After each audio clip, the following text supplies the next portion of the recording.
Hi అండి. Welcome to my channel మా ఇంటి అభిరుచులు. ఇవాళ వీడియోలో మీకు పన్నీర్ బటర్ మసాలా కర్రీ చూపిస్తున్నాను. దానికి కావాల్సిన మెయిన్ ఇంగ్రీడియంట్స్ ఇవి. ఇప్పుడు కర్రీ కోసం ఒక ప్యాన్ తీసుకొని దాంట్లో కొద్దిగా ఆయిల్ వేసి కాజు వేసుకుంటున్నాను నేను. కాజు ఫ్లేవర్ బాగుంటుందండి గ్రేవీలో. కాజు ఫ్రై అయిన తర్వాత దాంట్లోకి ఆనియన్స్ వేసుకోవాలి. ఒక 3 ఆనియన్స్. మన గ్రేవీ తగ్గట్టు ఆనియన్స్ వేసుకోవచ్చు. ఇప్పుడు ఇది కొంచెం లైట్ పింకిష్ కలర్ వచ్చిన తర్వాత దీంట్లో టమాటోస్ యాడ్ చేయాలి. ఒక 4 టమాటోస్ తీసుకున్నాను నేను. ఇప్పుడు ఇవి రెండు బాగా ఒకసారి కలుపుకొని లిడ్ పెట్టుకొని ఒక 10 మినిట్స్ అలా వదిలేసేయాలి. లో ఫ్లేమ్లో పెట్టుకోవాలండి.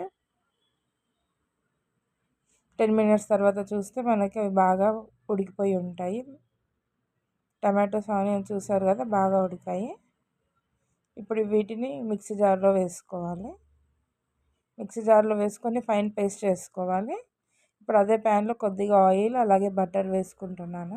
కొద్దిగా హీట్ అయిన తర్వాత దాంట్లో ఒక 2 ఇలాచి, లవంగాలు, దాల్చిన చెక్క, సాజీరా అండి వేసుకున్నాను. అలా కొంచెం దంచి వేసాను నేను. అవి కొద్దిగా ఫ్రై అయిన తర్వాత ఆనియన్స్ వేసుకోవాలి. ఆనియన్స్ బాగా ఫ్రై అయిన తర్వాత దాంట్లోకి అల్లం వెల్లుల్లి పేస్ట్ వేసుకోవాలి. అల్లం వెల్లుల్లి పేస్ట్ వేసుకొని బాగా పచ్చివాసన పోయేదాకా కలుపుకున్న తర్వాత దాంట్లో మనం మిక్సీ పట్టుకున్న పేస్ట్ వేయాలి.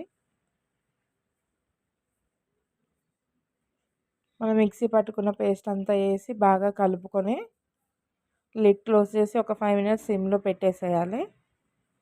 మధ్యలో మధ్యలో మనం కలుపుతూ ఉండాలండి, లేదంటే అడుగంటిపోతుంది గ్రేవీ. స్టవ్ కొద్దిగా సిమ్లో పెట్టుకొని కలుపుతూ ఉండాలండి. మధ్యలో మధ్యలో మనం పేస్ట్ ఎంత ఫ్రై చేస్తే కర్రీలో టేస్ట్ అంత బాగా వస్తుంది.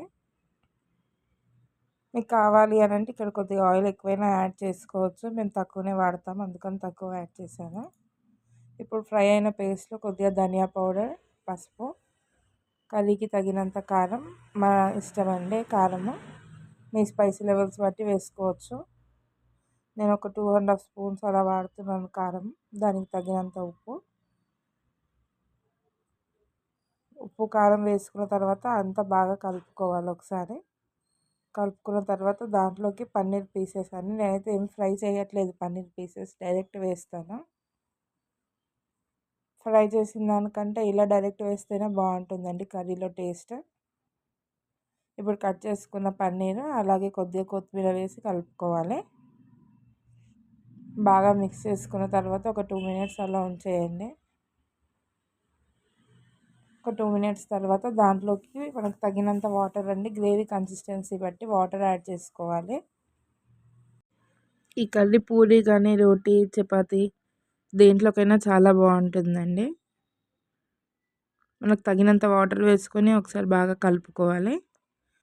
స్టవ్ లో ఫ్లేమ్లో పెట్టుకొని ఒక 5 మినిట్స్ ఉడికించుకోవాలండి కర్రీని.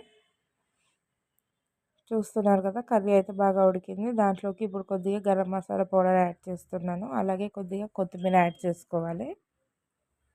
మీరు ఈ స్టేజ్లో సాల్ట్ చెక్ చేసుకోవచ్చు. ఏమైనా తక్కువ అనిపిస్తే మళ్ళీ యాడ్ చేసుకోవాలి. నాకైతే కొద్దిగా సాల్ట్ పడుతుంది, సాల్ట్ యాడ్ చేశాను నేను. మీకు ఈ వీడియో నచ్చినట్టయితే లైక్ చేయండి, షేర్ చేయండి, మా ఛానల్ని సబ్స్క్రైబ్ చేయండి. మీకు ఇంకా ఎలాంటి వీడియోస్ కావాలో చెప్పండి. నేనైతే ఇవాళ పన్నీర్ కర్రీ కాంబినేషన్లో పూరీ చేశాను. టేస్ట్ అయితే చాలా బాగా వచ్చిందండి. మీరు కూడా ట్రై చేసి నాకు ఒకసారి కామెంట్ చేయండి. Thank you for watching this video.